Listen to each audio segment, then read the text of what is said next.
Hello കൂട്ടുകാരെ, ഇന്ന് twin flame ജേർണിയിൽ ഡി എം ആൻഡ് ഡി എഫിൻ്റെ അവേക്കനിങ്ങിലുള്ള വ്യത്യാസങ്ങൾ മനസ്സിലാക്കാം. ഡി എം എന്ന് പറഞ്ഞാൽ എനർജിയാണ്, മസ്കുലൈൻ എനർജി. അത് ഫീമെയിൽ ബോഡിയിലും ആവാം, മെയിൽ ബോഡിയിലും ആവാം. ആൻഡ് ഡി എഫ് എന്ന് പറയുമ്പോൾ ഫെമിനൈൻ എനർജിയാണ്. എഗെയിൻ അത് മെയിൽ ബോഡിയിലും ആവാം, ഫീമെയിൽ ബോഡിയിലും ആവാം. ഓൺലി എനർജീസിൻ്റെ കാര്യമാണ് ഇവിടെ പറയുന്നത്.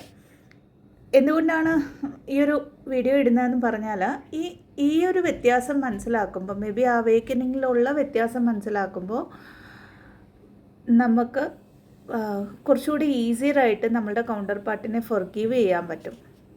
കാരണം അവേക്കനിങ്ങിൻ്റെ ഒരു ഇനീഷ്യൽ സ്റ്റേജ്, അല്ലെങ്കിൽ എനിക്ക് തോന്നുന്നു ഒരു 60-70% വരെയൊക്കെ വരുന്നിടം വരെ അറിഞ്ഞോ അറിയാതെ നമ്മൾക്ക് ഒരു വിക്ടിം മൈൻഡ് സെറ്റ്, അതായത് ആദ്യം അവേക്കനാവുന്ന ട്വിന്നിന് ഒരു വിക്ടിം മൈൻഡ് സെറ്റ് കാണും. അതേപോലെ തന്നെ ഫൊർഗീവ്നെസ് കൊടുക്കാനായിട്ട് ബുദ്ധിമുട്ട് കാണും. അത് സബ് കോൺഷ്യസ് മൈൻഡ് ലെവലിൽ അത്രയും തറോ ആയിട്ട് ആ ഒരു പെയിൻ കിടക്കുന്നുകൊണ്ടായിരിക്കും. അപ്പോൾ ആ പെയിനിനെ നമുക്ക് ലെറ്റ് ഗോ ചെയ്യാനായിട്ട് ആ ഒരു വ്യത്യാസം മനസ്സിലാക്കിയാൽ ഇച്ചിരി കൂടി ഈസിയർ ആവുമെന്ന് വിചാരിച്ചാണ് ഈ ഒരു വീഡിയോ ചെയ്യുന്നത്. ആദ്യം അവേക്കൻ ആവുന്നത് ഏകദേശം എല്ലാ ജേർണീസിലും ഫെമിനൈൻ എനർജി തന്നെയാണ്. വളരെ റെയറായിട്ട് മസ്കുലൈൻ എനർജീസ് അവേക്കൻ ആവാറുണ്ട് ആദ്യം. അപ്പോൾ ആദ്യം അവേക്കൻ ആവുന്ന ട്വിന്നിനെ നമ്മൾ സ്പിരിച്വൽ ട്വിൻ എന്നാണ് പറയുന്നത്. അവരായിരിക്കും ഈ എനർജറ്റിക്കലി വർക്ക് ചെയ്യുന്നത്, അല്ലേ? അപ്പോൾ ആദ്യം ആ ഒരു സ്പിരിച്വൽ ട്വിൻ അല്ലെങ്കിൽ ഒരു ഡി എഫ് അല്ലെങ്കിൽ ഇന്നർ വർക്ക് ചെയ്യുന്ന ട്വിന്നിൻ്റെ ഒരു വർക്കിംഗ് എങ്ങനെയായിരിക്കും എന്ന് മനസ്സിലാക്കാം. ആദ്യം അവേക്കൻ ആവുന്ന ട്വിന്നിൻ്റെ ഔട്ടർ റിയാലിറ്റി ആയിരിക്കും ആദ്യം ഡിസ്ട്രാക്ഷനിൽ വരുന്നത്. അതായത് ഈ ഒരു കണക്ഷനെ ആദ്യം മനസ്സിലാക്കി ഐസൊലേഷനിലേക്ക് പോകുന്ന ട്വിൻ ആ ഒരു ഫേസിൽ വരുമ്പോഴത്തേക്ക് ആദ്യം അവരുടെ ലൈഫിൽ ജോലി നഷ്ടപ്പെടുമായിരിക്കും. ചുറ്റുമുള്ള അത്രയും നാൾ നമ്മളുടേന്ന് വിചാരിച്ചിരുന്ന ആൾക്കാരും ഫാമിലിയും ഒന്നും നമ്മളെ മനസ്സിലാക്കുന്നില്ല എന്നൊക്കെ തോന്നുമായിരിക്കും. അല്ലെങ്കിൽ അതുവരെ റിയൽ എന്ന് വിശ്വസിച്ചിരുന്ന ആ ഒരു റിയാലിറ്റി, അത് 3D റിയാലിറ്റി തകരുകയാണ് ചെയ്യുന്നത്. സോ ദാറ്റ് അവർക്ക് സ്പേസ് എടുത്തുകൊണ്ട് എനർജറ്റിക്കലി വർക്ക് ചെയ്യാനായിട്ട് പറ്റും. അപ്പോൾ പലരും ചോദിക്കാറുണ്ട്, എന്തുകൊണ്ടാണ് എൻ്റെ ലൈഫിൽ മാത്രം ഇങ്ങനെ, എൻ്റെ ട്വിൻ ഹാപ്പി ആയിട്ടാണ് ജീവിക്കുന്നത്? അങ്ങനെയല്ലത്. അപ്പോൾ അവേക്കനിങ്ങിൽ ആദ്യം വരുന്ന ആളുടെ ലൈഫിൽ എക്സ്റ്റേണൽ കാര്യങ്ങളായിരിക്കും ആദ്യം, എക്സ്റ്റേണൽ വേൾഡ് ആയിരിക്കും ആദ്യം തകരുന്നത്. അവരുടെ ട്രൂത്ത് അല്ലാത്ത എല്ലാ കാര്യങ്ങളും പതിയെ ഓരോ ലെയേഴ്സായിട്ട്, യൂണിവേഴ്സായിട്ട് അവരുടെ ലൈഫിൽ നിന്ന് നീക്കും. അതാണ് നമ്മൾ കാർമിക് ക്ലിയറൻസ് എന്ന് പറയുന്നത്. അപ്പം മൊത്തത്തിൽ പറയുമ്പോൾ ഒരു ഡി എഫിൻ്റെ ലൈഫിൽ ആദ്യം നടക്കുന്നത് കാർമിക് ക്ലിയറൻസ് ആയിരിക്കും. അല്ലെങ്കിൽ ആ കാർമിക്സ് ആണെന്ന് മനസ്സിലാക്കിക്കൊണ്ട് ക്ലിയറൻസിനുള്ള എനർജറ്റിക് വർക്കായിരിക്കും ഡി എഫ് ചെയ്യുന്നത്. എന്നാൽ ഇവിടെ സെയിം ഇതേ കാര്യത്തിൽ ഡി എം എന്ന് പറയുന്ന ആൾ, അല്ലെങ്കിൽ മെറ്റീരിയലിസ്റ്റിക് ട്വിൻ എന്ന് പറയുന്നത് എപ്പോഴും കാർമിക് ലൂപ്സിൽ നിന്നുകൊണ്ടായിരിക്കും അവേക്കൺ ആവുന്നത്.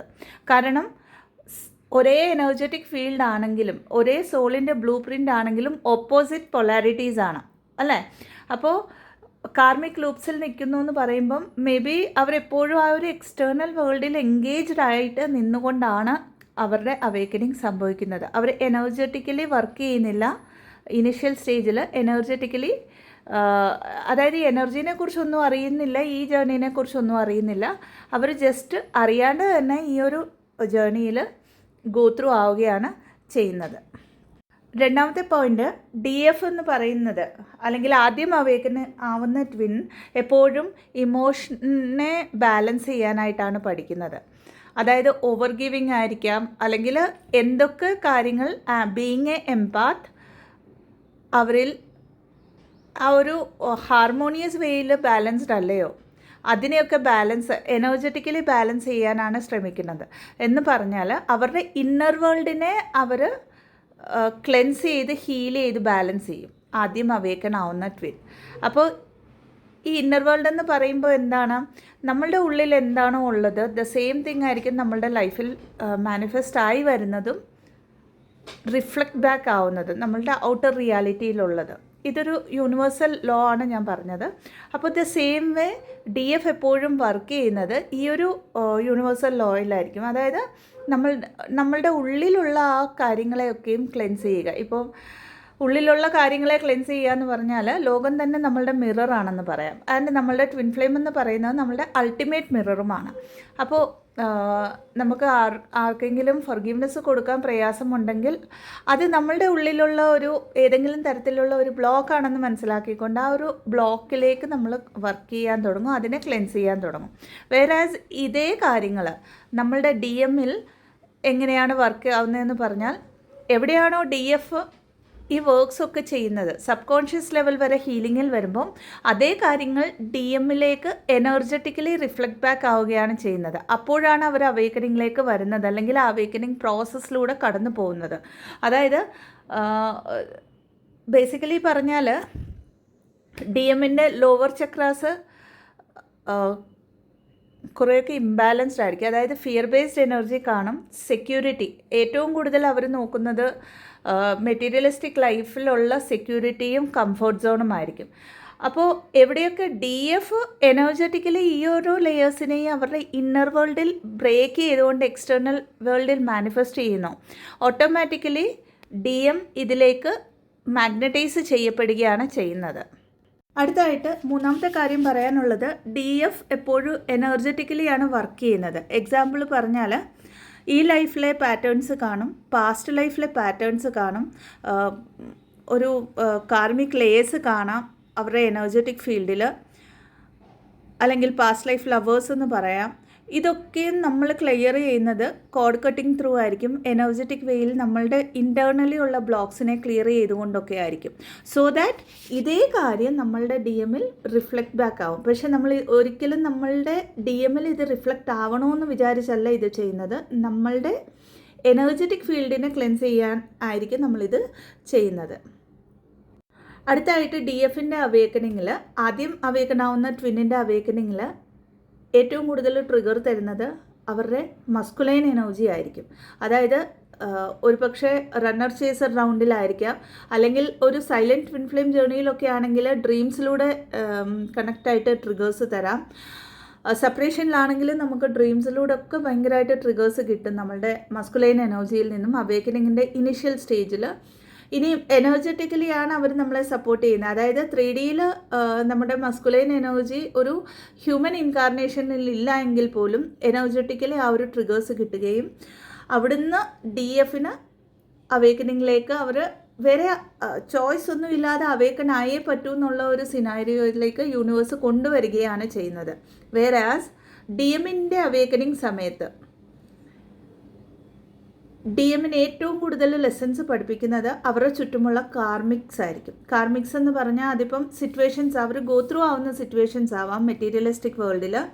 അവരുടെ ലൈഫിലുള്ള അവർ ഈ ഒരു ലൈഫിൽ ഇൻകാർണേഷനിൽ ചൂസ് ചെയ്തിട്ടുള്ള ഫാമിലി ആവാം, അവരുടെ ലൈഫിലുള്ള ഏതെങ്കിലും ഒരു ലൈഫ് പാർട്ട്ണർ ആവാം, അല്ലെങ്കിൽ ഒരു ലവേഴ്സ് പോലത്തെ കാര്യങ്ങൾ എന്തെങ്കിലും ഉണ്ടെങ്കിൽ അതാവാം, അവരുടെ ജോലിയാവാം, ഒക്കെയും ആവാം. അപ്പോൾ എന്തുകൊണ്ടാണ് അവർ ഈ കാര്യങ്ങളെയൊക്കെയും ആദ്യമേ ലെറ്റ് ഗോ ചെയ്യുന്നില്ല എന്ന് പറഞ്ഞാൽ, ആദ്യം DFൻ്റെ അവേക്കനിങ് നടന്ന് അവരൊരു ബാലൻസ് സ്റ്റേജിൽ വന്നു കഴിഞ്ഞ് മാത്രമേ DMൻ്റെ ശരിക്കുമുള്ള അവേക്കനിങ് നടക്കാറുള്ളൂ. ഈ സമയത്ത് ഈ എക്സ്റ്റേർണൽ ഫാക്ടേഴ്സ്, അവർ ഏത് കംഫർട്ട് സോണിനെയാണോ എല്ലായ്പ്പോഴും ചൂസ് ചെയ്യുന്നത്, അതിലൂടെ ആയിരിക്കും അവർക്ക് ട്രിഗേഴ്സ് കിട്ടുന്നത്, ഏറ്റവും കൂടുതൽ ട്രിഗേഴ്സ് കിട്ടുന്നത്. അടുത്തതായിട്ട് DFും DMന് ട്രിഗേഴ്സ് കൊടുക്കാറുണ്ട് അവരുടെ അൺകണ്ടീഷണൽ ലവിലൂടെ. അത് 5Dയിലുള്ള ആ ഒരു അൺകണ്ടീഷണൽ ലവിലൂടെ ആൻഡ് അവരുടെ ലൈറ്റിലൂടെ. കാരണം ഇനീഷ്യൽ സ്റ്റേജിൽ അത്രയൊക്കെ ഇംബാലൻസ് ആയിട്ട് ചേസിങ് എനർജിയിലുള്ള ഒരു DF അതേ DMൻ്റെ ഈഗോനെ അറിഞ്ഞോ അറിയാതെ സാറ്റിസ്ഫൈ ചെയ്യാറുണ്ട്. രണ്ട് മൈൻഡ് ആയതുകൊണ്ടാണ് ഇവിടെ, ഒരു സോൾ ആണെങ്കിലും രണ്ട് മൈൻഡ് ഉള്ളത് കൊണ്ടാണ് നമ്മളങ്ങനെ ഓപ്പറേറ്റ് ചെയ്യുന്നത് ആ ഒരു ഈഗോ ബേസ്ഡ് എനർജിയിൽ. എപ്പോഴാണോ DF തൻ്റെ ടോട്ടൽ എനർജി ടേക്ക് ബാക്ക് ചെയ്തിട്ട് തന്നിലേക്ക് അത് ഇൻവെസ്റ്റ് ചെയ്തുകൊണ്ട് തൻ്റെ ഗ്രോത്തിനായിട്ട് വർക്ക് ചെയ്യുന്നത്, അപ്പോൾ പതിയെ പതിയെ ആ ഒരു ഈഗോനെ അറിഞ്ഞോ അറിയാതെയോ DFും DMലെ ഈഗോനെ ട്രിഗർ ചെയ്യുകയും ഷാട്ടർ ചെയ്യാൻ ഹെൽപ്പ് ചെയ്യുകയുമാണ് ചെയ്യുന്നത്. ഇനിയൊരു ചോദ്യം ഈ ഇടയ്ക്ക് കേട്ടിരുന്നത്, ഒരു ക്ലാസ്സിലായിരുന്നു ആ ചോദ്യം കേട്ടത്. ലൈക്ക് ഞങ്ങൾ ഇന്നർ വർക്ക് ചെയ്യുന്നു, അതായത് DF ആണ് ചോദിച്ചത്. ഇന്നർ വർക്ക് ചെയ്യുമ്പോൾ DM പല അഫയേഴ്സിൽ പോകുന്നു. അപ്പം നമ്മളാരും അങ്ങനെ ചൂസ് ചെയ്ത് പോകുന്നില്ല പല അഫയേഴ്സിൽ. അപ്പോൾ DM എന്തുകൊണ്ട് പോകുന്നു എന്നുള്ളത്. ഇവിടെ ആദ്യത്തെ കാര്യം മനസ്സിലാക്കേണ്ടത്, കാർമിക് ക്ലിയറൻസ് മേജർ പാർട്ട് ചെയ്യുന്നത് DM ആണ്. രണ്ടാമത്തെ കാര്യം മനസ്സിലാക്കേണ്ടത്, DMൻ്റെ ലൈഫിൽ ആരെങ്കിലും അങ്ങനെ മൾട്ടിപ്പിൾ അഫയേഴ്സിൻ്റെ രൂപത്തിൽ വരുന്നുണ്ടെങ്കിൽ അത് നിങ്ങളുടെയും കൂടെ സോൾ എഗ്രിമെൻ്റ് ആണ്. ദാറ്റ് മീൻസ് അത് പാസ്റ്റ് ലവേഴ്സ് ആയിരിക്കാം. ആ ഒരു കർമ്മയെ ക്ലിയർ ചെയ്യാൻ നിങ്ങളുടെ സോൾ കോൺട്രാക്റ്റിൽ എഗ്രിമെൻ്റ് എടുത്തിരിക്കുന്നത് DMൻ്റെ സൈഡാണ്. അതായത് നിങ്ങളുടെ ഇനിയൊരു ബോഡിയിലുള്ള ആ ഒരു സോളിൻ്റെ പാർട്ടായിരിക്കും. അതുകൊണ്ട് മാത്രമാണ് അവിടെ ആ ഒരു കംഫോർട്ട് സോണിലേക്ക് പോയിട്ട് ആ ലെസൺസ് പഠിച്ചിട്ട് DM ആ ഒരു കാർമിക് ക്ലിയറൻസ് നടത്തുന്നതെന്ന് മനസ്സിലാക്കുക. എന്തുകൊണ്ടാണ് DF അങ്ങനെ മൾട്ടിപ്പിൾ അഫയേഴ്സിലേക്കോ അല്ലെങ്കിൽ ഉള്ള പാർട്ട്ണറിനെ അക്സെപ്റ്റ് ചെയ്യാൻ പറ്റാത്തത് അവേക്കനിങ്ങിലേക്ക് വരുമ്പോൾ എല്ലാവരും ചോദിക്കുന്ന ഒരു ക്വസ്റ്റ്യൻ, അതിനോട് ആൻസർ ചെയ്യാൻ തോന്നുന്നു. അപ്പോൾ ഇവിടെ ഏറ്റവും കൂടുതൽ DF വർക്ക് ചെയ്യുന്നത് എനർജറ്റിക്കലി ആണ്. ഈ പറഞ്ഞ പോലെ എനർജറ്റിക്കലി വർക്ക് ചെയ്യുക എന്ന് പറഞ്ഞാൽ DFൻ്റെ റൂട്ട് ചക്രയിലുള്ള കുണ്ടലിനി അൺഅവേക്കൻഡ് ആയിട്ടുള്ള ആ ഒരു ശക്തിനെ അവേക്കൻ ചെയ്തുകൊണ്ട് ആ ശക്തിനെ ക്രിയേറ്റീവ് സൈഡും, അതായത് ഓരോ ചക്രാസ് ക്ലെൻസ് ചെയ്തുകൊണ്ട് ഹീൽ ചെയ്തുകൊണ്ട് ബാലൻസ് ചെയ്തുകൊണ്ട് പോവുകയാണ് ആദ്യം DF ചെയ്യുന്നത്. ഈ ഒരു ജേർണിയിൽ ആദ്യത്തെ പാർട്ടായ DFൻ്റെ ഒരു റോളെന്ന് പറയുന്നത് ഈ ജേർണിയിൽ അതാണ്. അപ്പോൾ ഇവിടെ പലപ്പോഴും ഒരു സെക്ഷൽ എനർജീനെയാണ് ആക്ച്വലി നമ്മൾ ആ ഒരു കുണ്ടലിനി അവേക്കനിങ്ങിലൂടെ ഹൈറപ്പ് ചെയ്യുന്നത്. അതുകൊണ്ട് തന്നെയാണ് അത്രയും സ്പേസ് തന്നിട്ട് യൂണിവേഴ്സായിട്ട് ആ ഒരു സിലബസ് മെയിൻറ്റെയിൻ ചെയ്തുകൊണ്ട് ഈ ഒരു ഇന്നർ വർക്കിനെ കംപ്ലീറ്റ് ചെയ്യാനായിട്ട് DFനെ ഹെൽപ്പ് ചെയ്യുന്നത്. വെരാസ് DM എന്ന് പറയുന്നത് ഈ പറഞ്ഞ പോലെ മെറ്റീരിയലിസ്റ്റിക് ലൈഫിലൂടെയാണ് പഠിക്കുന്നത് കൊണ്ട് തന്നെ അവർക്ക് ലാസ്റ്റിലായിരിക്കും ആ ഒരു സിലബസിയുടെ ഒരു കോൺസെപ്റ്റ്, അതായത് അവരുടെ അവേക്കനിങ് നടക്കുമ്പോൾ അവരുടെ ചക്രാസ് അലൈൻമെൻറ്റിൽ വരുമ്പോഴായിരിക്കും അവരുടെ കുണ്ടലിനെ അവേക്കൺ ആവുന്ന ഒരു സമയത്ത് മാത്രമാണ് ഈ കാര്യങ്ങളൊക്കെയും, അതായത് ആ ഒരു കുണ്ടലിനി അവേക്കൺ ആവുന്നതും സിലബസ് മെയിൻറ്റെയിൻ ചെയ്യുന്നതും. സോ നമ്മൾ ആ ഒരു മസ്കുലൈൻ എനർജിയുമായിട്ട് നമ്മളുടെ ജേർണീനെ കമ്പയർ ചെയ്യുമ്പം ഈ കാര്യങ്ങളൊക്കെയും നമ്മൾക്ക് പെയിൻ തരുന്നുണ്ടെങ്കിൽ മനസ്സിലാക്കുക അവിടെയൊക്കെയും അറ്റാച്ച്മെൻറ്റ് ഓറിയൻറ്റഡ് ആയിട്ട് അറിയാതെ നമ്മൾ നിൽക്കുന്നത് എന്ന് മനസ്സിലാക്കുക. അടുത്തതായിട്ട് അവർ ചെയ്യുന്നത് ആക്ച്വലി ഇതൊരു ടീം വർക്കായിട്ട് എടുക്കുക. ടീം വർക്ക് എന്ന് പറയുമ്പം നമ്മളുടെ കൗണ്ടർ പാർട്ടും ഒന്നാണ്. അതെല്ലായ്പ്പോഴും ആ ഒരു വണ്ണസിൻ്റെ എനർജി മെയിൻറ്റെയിൻ ചെയ്യുക. ആ ഒരു ഷെയ്ഡ് ഫീൽഡിലുള്ള എനർജി ഒന്നാണെന്ന് മനസ്സിലാക്കുക. 3Dയിലുള്ളത് ജസ്റ്റ് ഒരു ഇല്ലൂഷൻ മാത്രമാണെന്ന് മനസ്സിലാക്കുക. ഇല്ലൂഷൻ എന്ന് പറഞ്ഞാൽ നിങ്ങളുടെ കർമ്മ അനുസരിച്ച് ബിഫോർ ദ ഇൻകാർണേഷൻ, ഈ ഒരു ജന്മം എടുക്കുന്നതിന് മുമ്പ് നിങ്ങളുടെ സോൾ എടുത്തിട്ടുള്ള കോൺട്രാക്റ്റ് അനുസരിച്ചാണ് ഇപ്പോൾ നിങ്ങൾ ഗോ ത്രൂ ആവുന്ന ഈ ഒരു ലൈഫും ഇപ്പോൾ അവർ ഗോ ത്രൂ ആവുന്ന ആ ഒരു ലൈഫും. കാർമിക്സിൽ നിന്നുകൊണ്ട് അവേക്കനിങ് എന്ന് പറയുന്നതും അത്ര ഈസി ഉള്ള കാര്യമല്ല. നമ്മളൊക്കെ ഇനിഷ്യൽ ഡേയ്സിൽ കാർമിക്സിൽ നിൽക്കുമ്പോൾ അല്ലെങ്കിൽ കാർമിക് ലൂപ്സിൽ നിൽക്കുമ്പോൾ നമുക്കറിയാം അത് എത്രത്തോളം പെയിൻഫുള്ളാണ്, എത്രത്തോളം എനർജീനെ ഡ്രെയിൻ ചെയ്യുന്നു എന്നുള്ളത്. ദ സെയിം വേയിലായിരിക്കും DM എല്ലായ്പ്പോഴും കടന്നു പോകുന്നത്, സെയിം പെയിൻഫുൾ സിറ്റുവേഷൻസിലൂടെയും ആയിരിക്കും. അപ്പോൾ അവരെന്തുകൊണ്ട് ആക്ഷൻ എടുക്കുന്നില്ല എന്നുള്ള ക്വസ്റ്റ്യൻ ഇവിടെ മനസ്സിലാക്കുക. എപ്പോഴാണോ DF ഹീലായി അവരുടെ 5D യൂണിയനിൽ എത്തുന്നത്, 5D union in the sense അവരുടെ ഇന്നർ DMനെയും അവരുടെ ഇന്നർ DFനെയും ബാലൻസ് ചെയ്തുകൊണ്ട് ആ ഒരു കംപ്ലീറ്റ്നെസ്സിൽ എത്തുന്നത്. അപ്പോൾ ആ ഒരു 5D യൂണിയനെ ഗ്രൗണ്ട് ചെയ്യുക എന്നുള്ള റോളാണ് DMനുള്ളത്. എന്ന് വെച്ചാൽ ആ 5Dയിലുള്ള കംപ്ലീറ്റ്നെസ്, DF അനുഭവിക്കുന്ന ആ ഒരു കംപ്ലീറ്റ്നെസ്സിനെ 3rd ഡൈമെൻഷണൽ പ്ലെയിനിലേക്ക്, എർത്തി ബോഡിയിലേക്ക് ആക്ഷൻ ഓറിയൻറ്റഡ് ആയിട്ട് ഒരു ഡിവൈൻ മസ്കുലൈൻ്റെ എനർജിയിൽ വന്നുകൊണ്ട് ഗ്രൗണ്ട് ചെയ്ത് അതിനെ പ്രൊട്ടക്റ്റ് ചെയ്യുക എന്നുള്ളതാണ് ഒരു മസ്കുലൈൻ എനർജിയുടെ ടാസ്ക് എന്ന് പറയുന്നത്. അപ്പോൾ ഈ അവേക്കനിങ് ജേർണിയിൽ വരുമ്പം അവരുടെ ടാസ്ക് എന്ന് പറയുന്നത് ലേറ്റർ ഓൺ ആണ് 3Dയിലേക്ക് ഈ ഒരു എനർജീനെ ഗ്രൗണ്ടിങ്ങിൽ കൊണ്ടുവരിക എന്ന് പറയുന്നത്. ആദ്യം വർക്ക് ചെയ്യേണ്ടത് അതുകൊണ്ട് തന്നെ DF തന്നെയാണ്, അല്ലെങ്കിൽ സ്പിരിച്വലി അവേക്കനായ ട്വിന്ന് തന്നെയാണ്. അപ്പോൾ എന്തുകൊണ്ടാണ് ഇത് പറയുന്നതെന്ന് പറഞ്ഞാൽ ഈ ഒരു ടീം വർക്കിൽ ആദ്യം അവേക്കൺ ആവുന്ന ട്വിന്നിനെ അറിയാൻ നമ്മൾ TF ജേർണിയിലാണെന്നറിയാം. ഇതുകൊണ്ടൊക്കെയാണ് ഈ കാര്യങ്ങൾ നടക്കുന്നതെന്നൊക്കെയുള്ള ഒരു അവെയർനെസ്സിലേക്ക് അല്ലെങ്കിൽ ആ ഒരു സോളിൻ്റെ ട്രൂത്തിലേക്ക് DF കണക്ട് ചെയ്യപ്പെടുന്നു. എന്നാൽ DM ലാസ്റ്റിലായിരിക്കും ഈ ഒരു സോളിൻ്റെ ട്രൂത്തിലേക്ക് കണക്ട് ചെയ്യപ്പെടുന്നത്. അപ്പോൾ എൻറ്റയർലി ഓപ്പോസിറ്റ് പൊളാരിറ്റീസ് നിന്നുകൊണ്ട് പാരലലി അവേക്കനിങ്ങിലൂടെ നടന്നു പോവുകയാണ് DFും DMും ഈ ജേർണിയിൽ ചെയ്യുന്നത്. ഓൺലി തിങ് അത് എനർജറ്റിക്കലി നടക്കുന്ന അവേക്കനിങ്, എനർജറ്റിക്കലി നടക്കുന്ന ആ ഒരു ട്രൂത്ത് സീക്കിംഗ് എന്ന് പറയുന്നത് DF അത്രത്തോളം ബാലൻസ്ഡ് ആയി കഴിഞ്ഞിട്ട് മാത്രമായിരിക്കും അത് 3Dയിലേക്ക് DMന് ഗ്രൗണ്ട് ചെയ്യാൻ പറ്റുന്നത്.